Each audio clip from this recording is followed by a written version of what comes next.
E nós encontramos na doutrina coisas assim robustas para nós entendermos isso, né? Na Gênesis, capítulo 8, na parte que ele fala da alma na terra. Então, para cada espírito, vai ter um corpo de acordo, né, com o planeta que ele está reencarnando, que ele está vivendo. Então, nesse momento, a gente pode até visualizar primitivamente como era o homem, como nós estamos agora, né, fisicamente. Então, andamos agora, caíram os pelos, a inteligência, né, fez a roda. Criou, né? Criou e está criando até agora. Temos muita coisa boa na sociedade por conta dessas pessoas inteligentes, essas pessoas que, falando só na parte material, sim, né? Sim. Que estudam, que fazem e que nos trouxeram, assim, iniciativa muito benefício. Sim. E muitas dessas pessoas que tem muito foco, são muito inteligentes, se fizer realmente um exame desse, pode, né? A grande maioria, não estou falando todos, mas descobre-se que a pessoa tem um traço de autismo, porque o autista, às vezes, é confundido com gênio. O Asperger, né? A pessoa é muito focada, é muito inteligente, é muito. Então, no assunto que ela está fazendo, ela se destaca. Massa. E nós podemos, assim, trazer esse assunto hoje também do autismo para os bem dotados da inteligência mesmo, porque são pessoas muito focadas. Muito bom, Deise. Agora, artista e outras pessoas, né, públicas, será que possuem uma maior responsabilidade em realizar uma iniciativa como essa por estar em evidência na mídia? Não tenho dúvida alguma.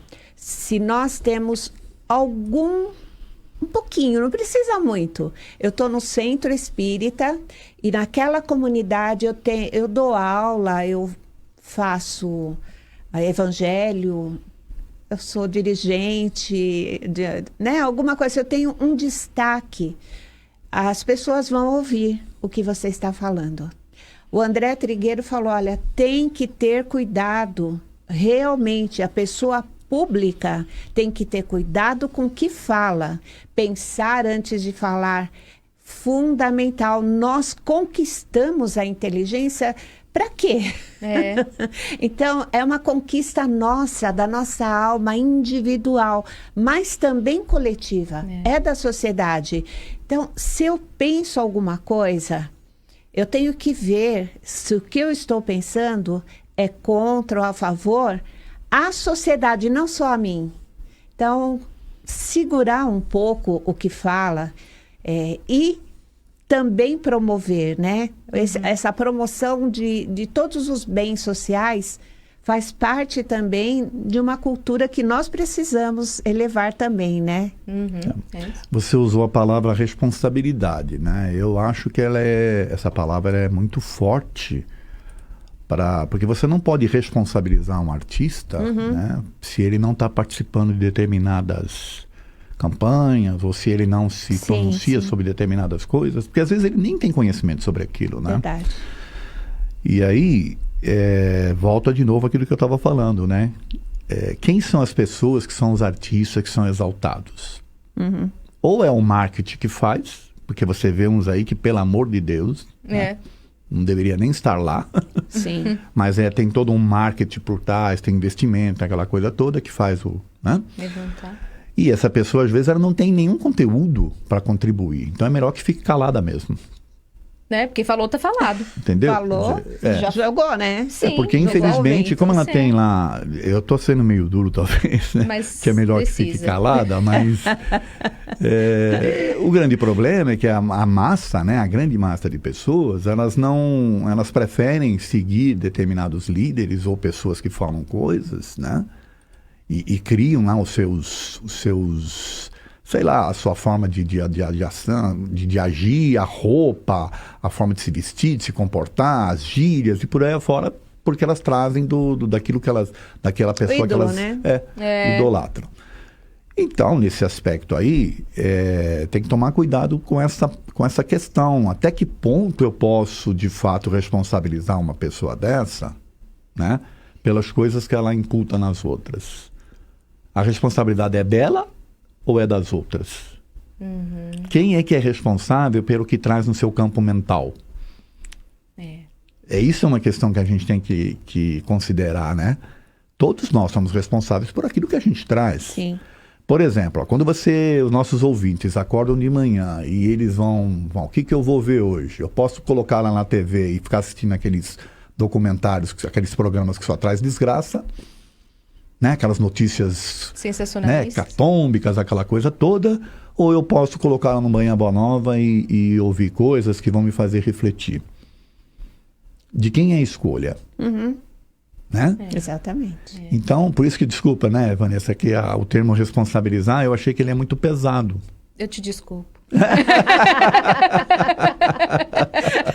E outra, eu não estou te responsabilizando por usar a responsabilizar.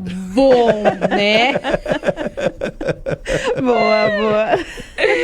Ai, porque a gente tá aqui e a gente tem, né? E pensar no que a gente fala, como fala, enfim. E no caso desses artistas como o Marcos Mion, também. Se um artista de nome, que é conhecido, fala alguma coisa, fala alguma besteira, muitos aceitam, muitos não aceitam, né? Como falou o Edson.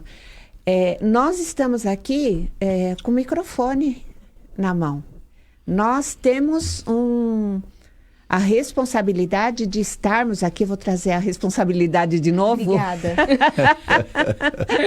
Estamos em cadeia espírita.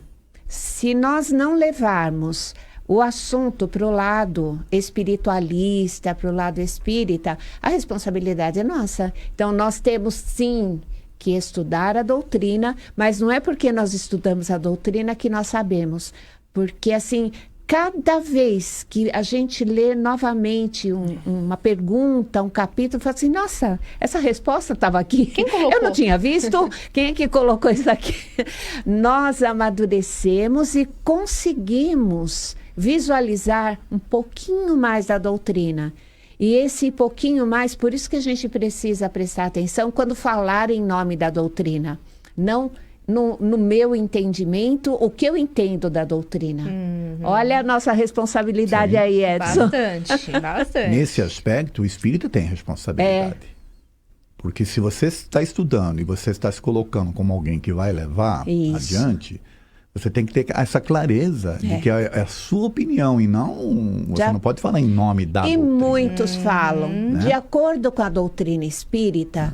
E aí a gente procura, onde é que está isso? Não acho. Né? Então, que é o ponto de vista. Sim. Por isso que às vezes a gente faz questão de dizer onde está lá no livro dos espíritos, quais são as questões. Qual capítulo. Para quem quiser depois ir olhar, né? Sim, porque na verdade é a interpretação que nós temos. Sim, sim. Como estamos falando de espiritismo, doutrina espírita, como que a doutrina espírita explica o autismo, Edson? Então, eu acho que se você procurar autismo lá nos livros, você não vai encontrar, porque não existia ainda esse tipo de estudo. De estudo, né? Voltado para isso. Há algumas contribuições para a gente entender o seguinte. Primeiro, o autismo ele é estudado a nível material como um problema genético, né? Um problema no cérebro, e aí tem as várias gradações e por aí afora. Busca-se aí se é de hereditariedade ou não. Então, quem estuda não está pensando no lado espiritual. Porque não considera o ser, né, na sua integralidade, ou seja, né, um ser que tenha uma alma, ou que possa estar trazendo de alguma forma, né, uma contribuição da alma para aquele efeito que ele está vendo ali, né? Não está descobrindo essa causa. A causa eles estão buscando apenas como causa física. A doutrina espírita pode contribuir, sim. Se houvesse mais aceitação, né, dessa área médica, principalmente, de estudar essa questão do espírito, talvez pudesse contribuir. Porque a Deise já leu aí, né, sobre o capítulo lá da Gênesis, que fala da alma, que cada corpo e tal. Então a gente entende que o espírito ele vai habitar um corpo e ele vai trazer a consciência que traz para o corpo é o espírito. Sim. não é o corpo. Tá Não é o- gravada ali. não é o corpo que gera a consciência. A consciência vem e ela se introniza no espírito. Perdão, no corpo. E quem comanda aquele corpo a partir daí, então, é um espírito. Tanto que é interessante que tem uma questão que se faz lá, que o Kardec pergunta, né, se o corpo ele pode se reproduzir, ele pode se desenvolver dentro do útero sem ter um espírito ligado. Sim. Olha que questão interessante. Interessantíssima. E sabe qual é a resposta? Até Sim. pode. Pode? Pode.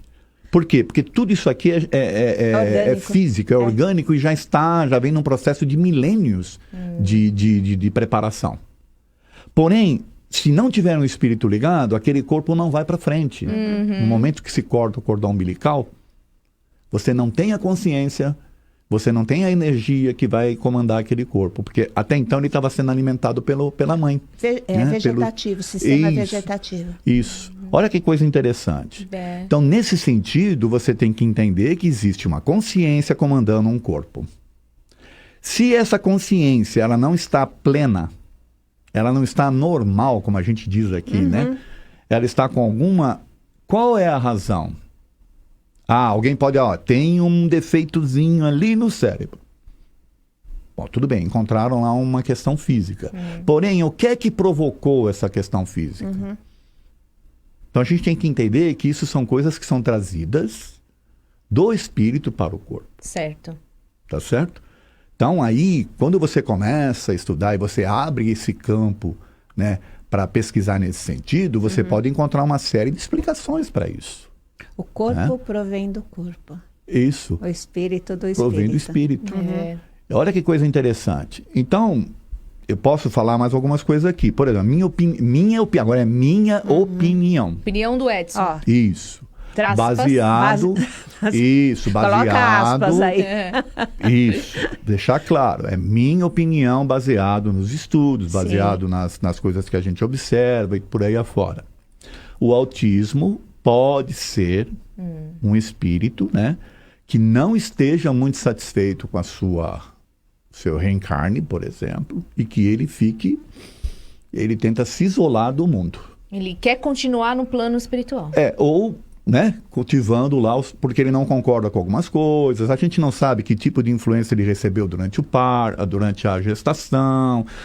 As razões podem ser as mais variadas, mas ele talvez não esteja confortável em vivenciar esse mundo que aí está. Sim. Tá certo? Então ele prefere ficar no mundo dele.